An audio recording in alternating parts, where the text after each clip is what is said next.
All right, there we go. All right, how is everyone doing today? This is John, and we are here today for this month's live webinar. So let's go ahead and get started.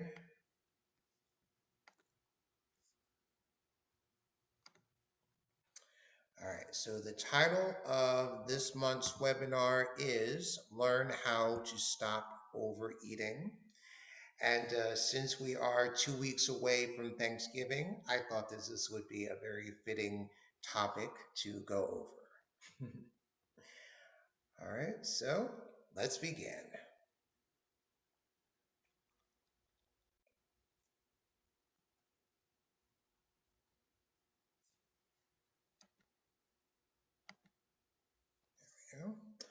All right, so first question, why do we overeat? Well, the majority of people overeat regularly. Is there a unifying reason for this unhealthy habit, or is it dependent on the person? Well, it's actually both. The reasons we overeat can be grouped into three categories. The first one, your body is confused. We're often in a rush. We eat our meals based around our commutes and lunch breaks versus when our bodies ask for food. Our meals are usually distracted and mindless, and we're barely taking the time we need to recognize when we're full. Of course, our bodies are confused. All right, the second one, you are lacking nutrients. The human body carefully deciphers the information it receives and uses it for future communication. In other words, if you're regularly snacking on unhealthy food when you're not physiologically hungry, this information is being handed to your body as a normal occurrence. If your snack of choice does not contain the nutrients your body needs, your body doesn't know how to communicate that it needs things like essential fats, complex carbohydrates, and high quality protein. Instead, your body needs to receive these nutrients to signal the finally, I'm now satisfied feeling. And the third one, you're craving something other than food. While it is possible that you are overeating due to mixed signals and poor nutrition, it's most likely that the habit stems from an emotional response. It's not uncommon to seek comfort and pleasure in food.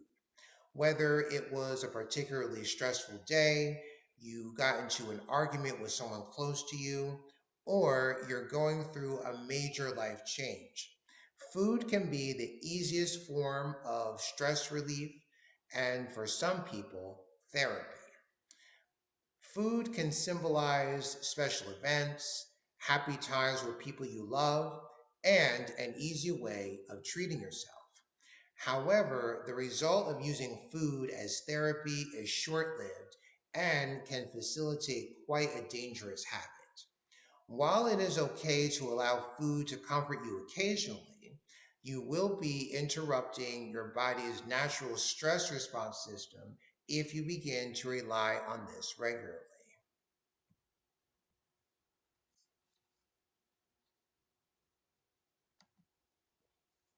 So, what can we do to get overeating under control? Well, while overeating can develop from different causes, the steps to get it under control are relatively consistent. First off, you must identify and recognize that this is an issue. Second, you must make yourself available to try different strategies to combat it. And lastly, you must be ready to take control of your life, health, and happiness. So coming up, I'm going to go over different strategies to stop overeating once and for all. But first, I want to talk a little bit about mindfulness. The goal of mindfulness is to gain a better understanding of one's emotions and physical sensations and how to effectively manage them. In other words, mindfulness brings awareness and acceptance to the present moment. And research has found that strong connections between a mindfulness practice and physical, psychological, and emotional health. For example, it's reported to reduce stress, compulsive behavior, and emotional reactivity. And there's an improvement in relaxation, in the immune system response, and in empathy. So, next, we're going to discuss a specific branch of mindfulness that helps to halt overeating in a nurturing and forgiving way.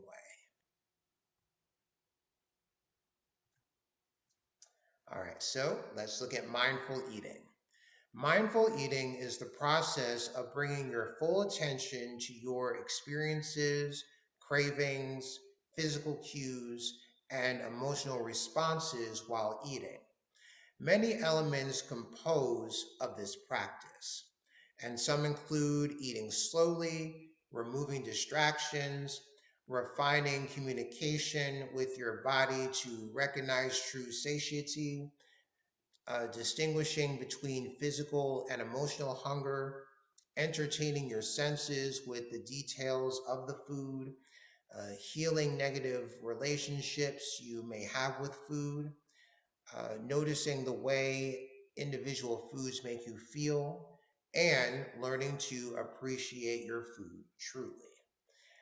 We'll go over these components and more throughout our time together.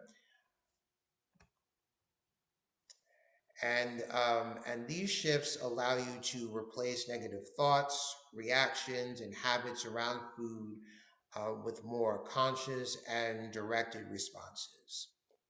By restoring your attention to the present moment, eating becomes a much more intentional experience versus the automatic, thoughtless encounter that has become the standard in today's society.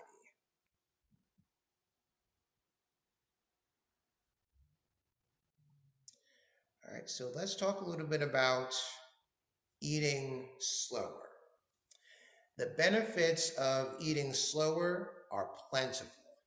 Some include more efficient digestion, better hydration, easier weight management, and more appreciation and enjoyment for the food being eaten. Conversely, eating quickly or our average speed leads to poor digestion, weight gain, and less satisfaction from our meals.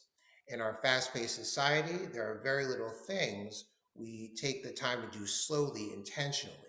However, neglecting to slow down our eating habits gives us more than a couple of extra minutes. It also gives us a lot more extra calories. And I'll explain how next. It takes approximately 20 minutes from the start of eating for the brain to communicate um, the feeling of satiety. In other words, you may not even begin to sense being full until after your meal. Researchers at the University of Rhode Island examined the speed of various participants. The study concluded slow eaters consumed 2 ounces of food per minute. Medium speed eaters consumed approximately 2.5 ounces of food per minute, and fast eaters consumed 3.1 ounces per minute. This difference of speed makes a huge difference cumulatively.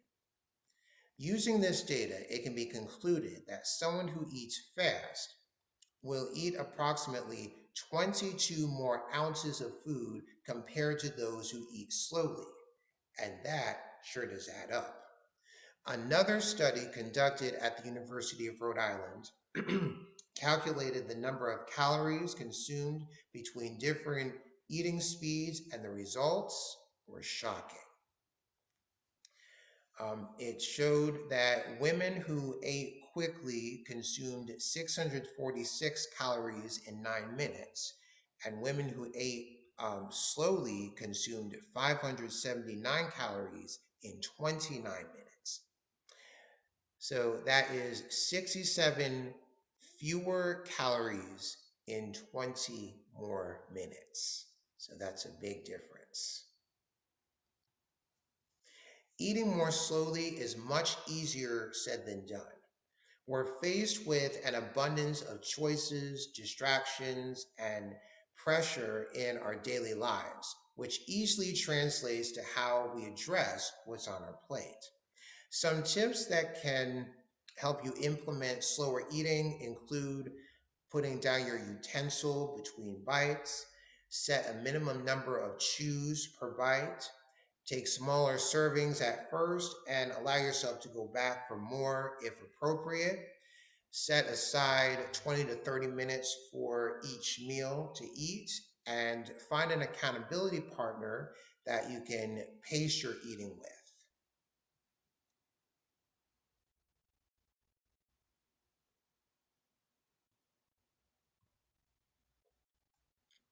All right, let's talk about distractions. We are surrounded by distractions.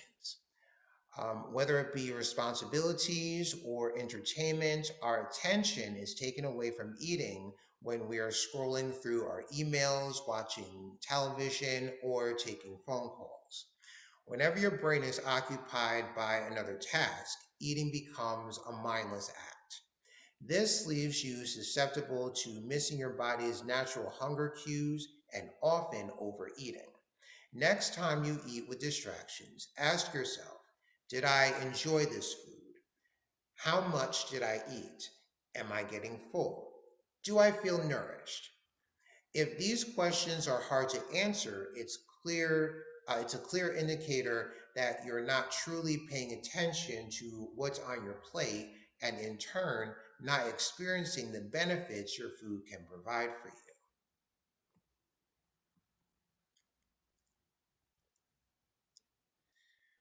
What senses come to mind when you think of food? Usually we stop at taste and maybe smell, but all five of our senses are involved in eating. So let's take a closer look. First, let's look at taste since that's the most obvious one. How often do you really pay attention to the individual taste of the food we eat? Does it taste sweet, sour, bitter, salty, or savory? Can you tell what seasonings are on it? Do you like the way it tastes? Let's look at smell. The smell of food is closely related to taste. Notice the smell. Does it smell fresh? Does the smell remind you of anything else? Also look at how your food looks in terms of the shape, the color, the size of the food. Are the colors vibrant or dull? Do you think the presentation of the meal looks appealing? Can you tell how it was prepared just by looking at it? Also, pay attention to the texture of your food, how it feels when you're eating it. Is it crunchy, chewy, grainy, greasy? Is it hot or cold? Is it dry or moist? Is it light or heavy? Also, listen. Believe it or not, food makes a noise. When you bite into it, does it crunch? Do you have to slurp it? Research has explored how people interact with the senses of their food. Plates filled with food of strong aromas, vibrant and varied colors, and a pleasant, smooth texture provide more satisfaction to the participants. This prevented overeating by feeling they truly had enough food the first go around.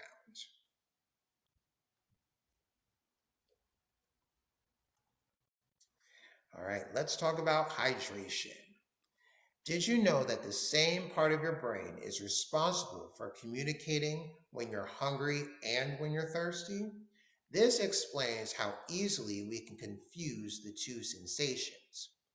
Whenever you begin to feel hungry, try drinking a glass of water and wait 15 minutes. You may be surprised to discover how that satisfies you. Even if you are hungry and not misinterpreting it for thirst, it's still beneficial to implement this practice. Drinking a glass of water before a meal starts to send the signal of feeling full to the brain before you even start to eat.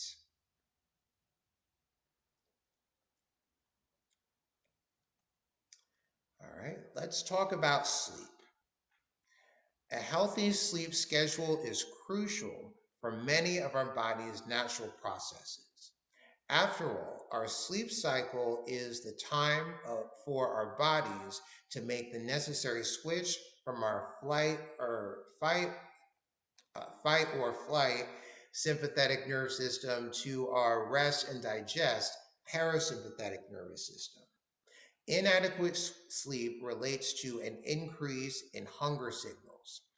A study published in Sleep showed that those who only slept 4.5 hours a night for 4 nights in a row ate 300 more calories in snacks in one sitting versus those who have gotten over 8 hours a night. Further studies have found that this lack of sleep causes a rise in a chemical that is proven to cause people to overeat, especially with foods that are high in sugar, salt, and fat. It is important to note that the quality of your sleep is the emphasis here. Just because you've been in bed for 8.5 hours doesn't mean you slept soundly and woke up rested. If you have trouble maintaining a healthy sleep routine, try out some of these tips to get you prepped for a good night's sleep. Take a warm bath. Drink a cup of chamomile tea. Listen to soft music. Cuddle up with a good book. Limit your screen time before going to bed. Avoid alcohol, caffeine, and excessive sugar late in the day, and or try a relaxation technique like a breathing exercise.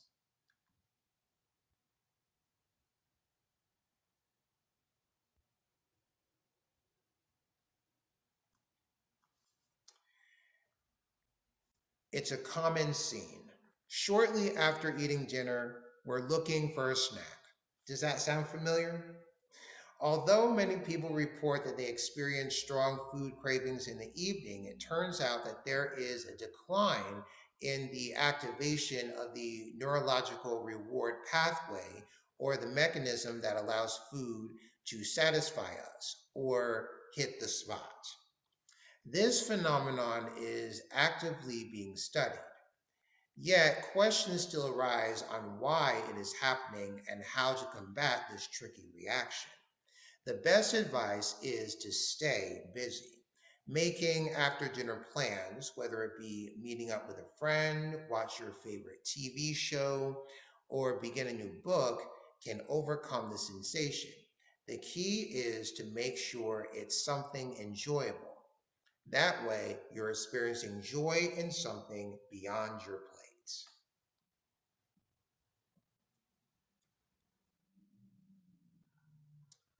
All right, let's talk about making some space. Creating some distance between you and your plate once you feel full is a simple and effective way to minimize habitual grazing. The act of pushing your plate away from you, or even putting it all away completely, tells your brain that you're done and there is no reason to keep eating. If you put your food out of easy reach, it takes more effort to get more. This effort changes this decision into an intentional one versus mindlessly snacking on the leftovers in front of you. The same concept goes for snacks.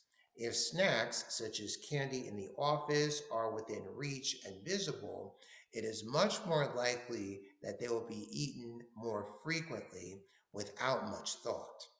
However, if these pesky treats require a walk to the break room to indulge, it's now your choice to get up and get some.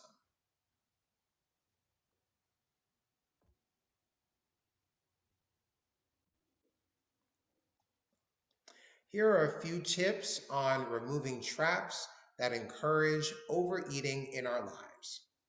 Order less and allow yourself seconds if needed. Use smaller plates and taller glasses. Play around with the color of your dishes. Have healthy, filling foods always available. And don't eat from the package.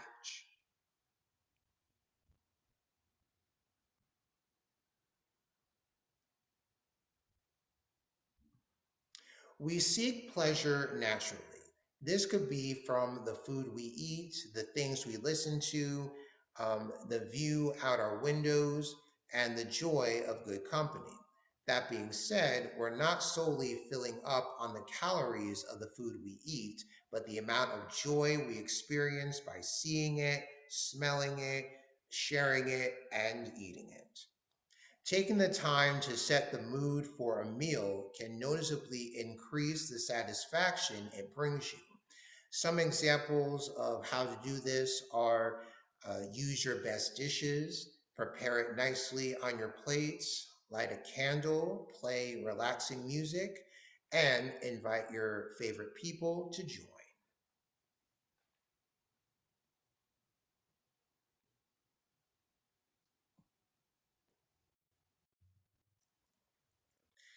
Much of the food in today's food supply lacks the nutrients our bodies need. Instead, they're carefully engineered chemicals with the goal of tricking our brains that we are hungry. You heard that right. Most of the processed foods we eat today um, signals us that we're hungry after eating them versus satiated. Because of this lack of essential nutrients, we're consuming excess calories before our brain is even aware that we've eaten enough. Your brain is patiently waiting to receive the protein, fiber, and vitamins you need to function properly. Each meal should be constructed with nutrients in mind, high quality proteins, and fiber, specifically featured in vegetables, will combat overeating. Your brain receives this message and signals the feeling of fullness more accurately and much faster versus the empty calories of the packaged snack foods.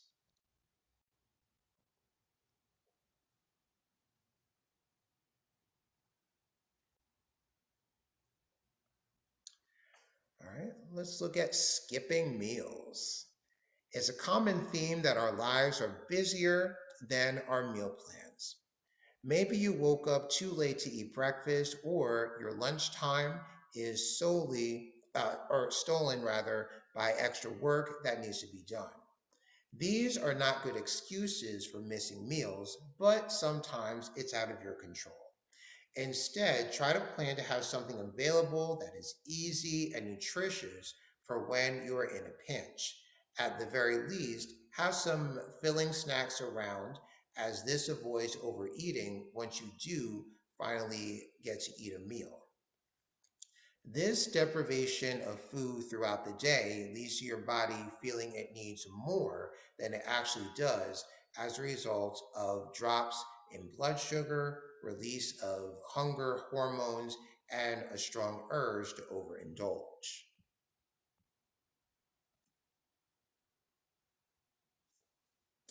Stressful situations lead to the release of cortisol, or better known as our stress hormone. It's no surprise that this hormone relates to hunger promotion. Although food is often seen as a quick fix for stress, it is not a healthy habit. Instead, try practicing some of these stress management techniques when you begin to feel like you need comfort from your food. Go for a nice walk. Take a warm bath. Listen to your favorite music. Start a new book. Arrange to spend time with your loved ones. Schedule a massage, or you can exercise. Involving your family and close friends in this process can be beneficial, not only to them, but to you too. The power of accountability is very strong. And you may find that sharing the experience with them helps you savor the experience more, pay more attention to your meal together, and better avoid overindulgences. Having someone to discuss the process, share the transformation, and rejoice in the benefits with is an incredible tool to end overeating for good.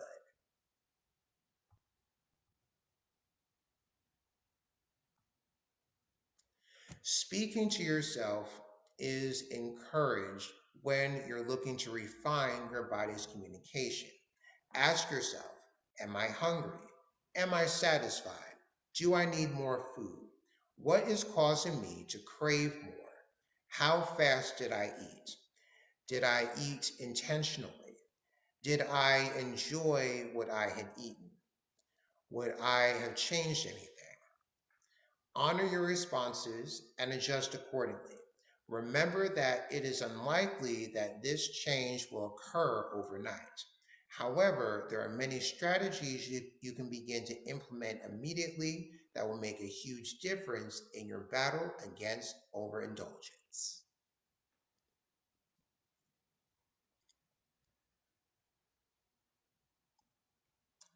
All right. And there are several additional resources if you want to look more into mindful eating. And I will leave all of those websites below.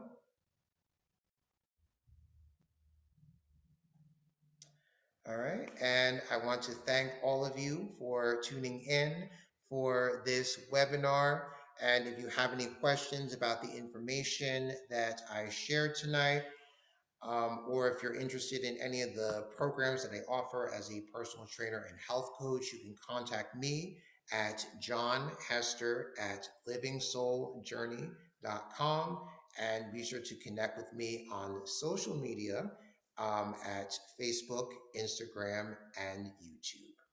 So thank you all for tuning in today, and I will see all of you on the next webinar. Have a great day.